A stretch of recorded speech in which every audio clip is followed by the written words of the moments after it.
So hi guys, isi-share ko lang sa inyo yung ganap namin nitong long weekend. Eto na nga, so umakyat kami ng Baguio and Atok Benguet. So matagal na namin pinaplanuhan tong trip na to and eventually natuloy din siya. Sabi ko nga, kapag natuloy itong long ride na to, i-document ko siya at ma-share ko rin naman sa inyo.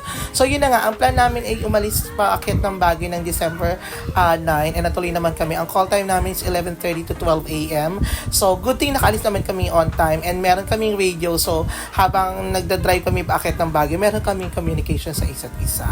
So, yung first stop namin is actually in McDonald's in Bocaue, Bulacan. Dito kami nagpahinga at nagkape ng konti.